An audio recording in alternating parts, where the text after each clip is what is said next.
Bakunzi ba Connection TV turabasuhuje, abari mu gihugu cy'u Rwanda turabasuhuje, abari ibwota Masimbi mwese turabasuhuje, Afrika, Amerika, Uburayi, Aziya, Australia, hose turabasuhuje rwose, mugire amahoro y'Imana. Ubu rero harahiye ubu twakiriye umuhanzi bamwita Moses. Uwo muhanzi we musanzwe muzajya mumubona kenshi mu biganiro tuzajya tugirana hano kuri CTV cyangwa se uyite Connection TV. Ubwo turagira ngo atangire ibwire abakunzi ba Connection TV. Haleluya. Moses cyangwa Moise, ariko reka nkwereke. Ari umukecuru wegeze kunsetsa. Cyangwa se Mose. Ari umukecuru wegeze kunsetsa. Nagiye kumva numva arambwiye ngo Moviti we uzaza kudusura ryari. Ako kantu iyo nkwibutse uwo mukecuru. Ngo ri Moviti. Nanjye ndabasuhuje cyane. Nongeye nagarutse kubera mbakunda. Amazina se ntibayamenyereye. Ni Moses cyangwa Nyandwi cyangwa Moise cyangwa umuhanzi. Nishimiye rero kubana nawe. Nishimiye kubana namwe, nishimiye ko turi kumwe kandi ko bugenda bucya. Imana igenda irema amashimwe. Amen. Duherukana mbaho ubuhamya. Ariko uyu munsi naje noneho ugiye kutubwira ibijyanye n'ubuhanzi. Nk'umuhanzi ubu ngubu twakiriye umuhanzi. Mu buzima bwanjye nkunda kuririmbira Imana. Nkunda kuririmbira Imana, ariko urabizi ubundi buriya Imana yaguhaye irakongera. Yiguhaye iraguhaye. Naririmbye nzagukorera. Ndirimba abantu biyise. Ndirimba umuntu nagukunda. Eshatu. Ahubwo hari abantu baheruka hari abantu bajya bampamagara cyangwa se bananyandikira ku mbuga zitandukanye. Ngo ariko ngo Moyi nguteranira kuri hetorero. Itorero uteraniraho. Methodiste Libre Church. Aderesi Nyakarambi. Mu mudugudu wa Nyakarambi ya kabiri. Ni mu karere ka Kirehe. Mu ntara y'Iburasirazuba. Okay. Ariko wibuke ko mvuke Nyaruguru nanone mwana.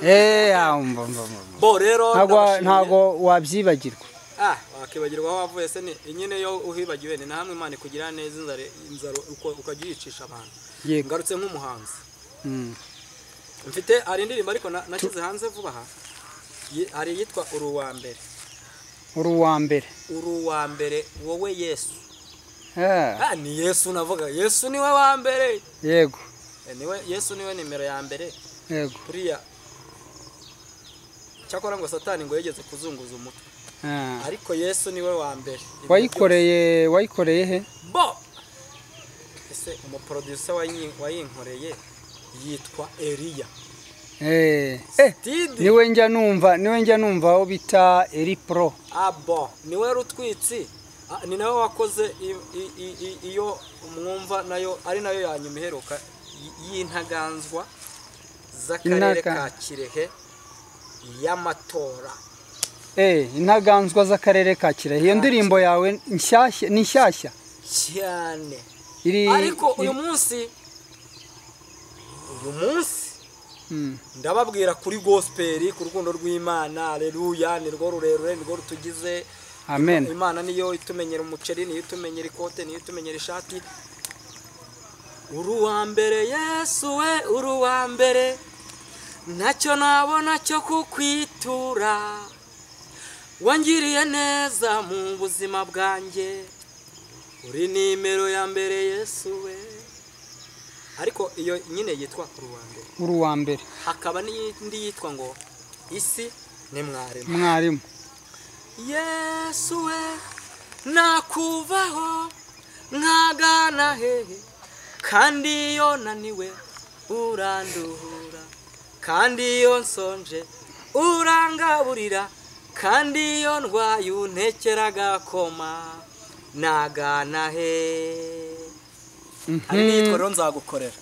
Iyo rero yitwa nzagukorera. Nzagukorera? Nagasirimba nyine nzagukorera. Haleluya haleluya. abantu bahize tumanika amaboko.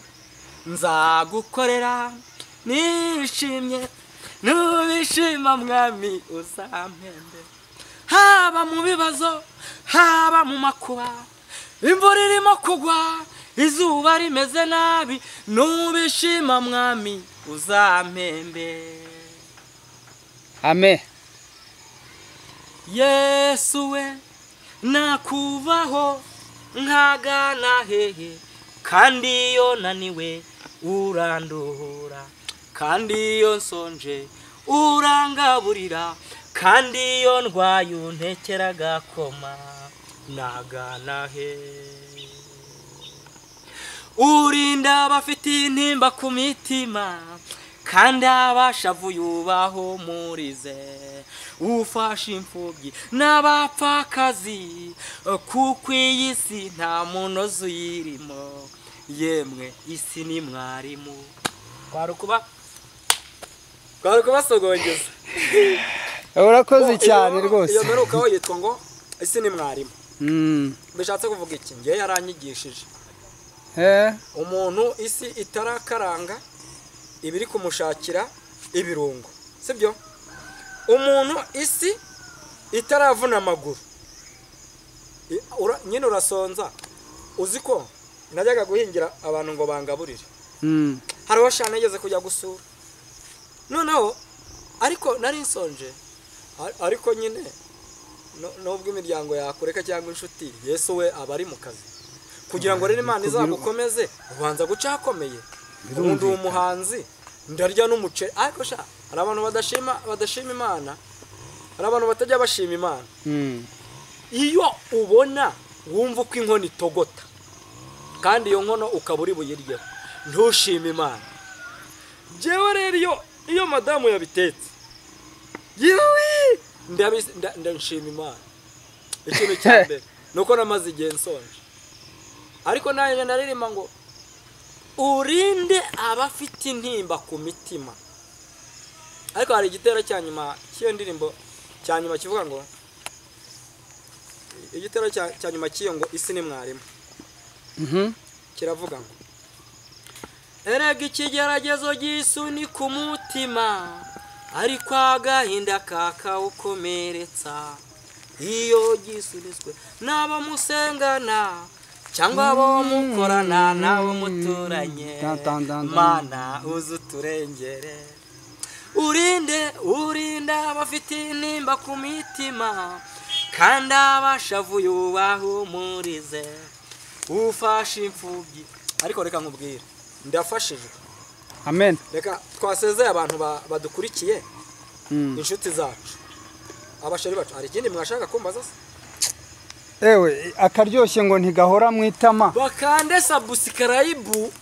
Hari n'akandi kantu hepfo, abanyarwanda bo barasobanutse, bazi gusoma bose. Yego. Bo perezida wacu Paul Kagame yakoze umuti. Yego. Umuti arawukora buri munyarwanda wese. Ntegezaho ko n'abavukanye ubumuga bwo kutabona nabo barabona. Hari amashuri y'amasomero ku bantu wenda bakuze batarize, yashyizeho amahirwe yo kwiga. Abana kuva ku mwana w'imyaka 2 abarimo yiga. Nyine narindi kuvuga bakande kuri akantu kanditse hasi kitwa share. Iyo ugakanze babihererekanye, iyo ugakanze telefone n'abakecuru n'abasaza b'abanyarwanda barabimenye. Mushayaringe iki kiganiro nanababyiniye, ejo buno noneho nzaza ntarame, tuzakora umuti cyane, cyane. Turabashimiye kandi tubifurije amahoro y'Imana. Ciao. Moses umuhanzi, turagushimiye, Imana iguhe umugisha. Dusaba inshuti za Connection TV gukora subscribe, share, comment, like, kandi n'ikindi mukande n'akazogera kugira ngo mujye mubona ibiganiro tubagezaho umunsi ku munsi. Bibutse bakande na comment. Ariko abantu se bashaka kuzaduhamagara, erega abantu bo muri iyi minsi Imana yabagiriye neza, bashobora gukanda n'akanyenyeri da, cyangwa nimero bayisome hirya kuri akanyenyeri bazaba bagakandaho nimero barazisanga hepfo ku kiganiro bakunzi bacu murakoze cyane tubahoza ku mutima sawa Imana ibaho umugisha n'umutumirwa wacu Imana iguhe umugisha namwe bahezagire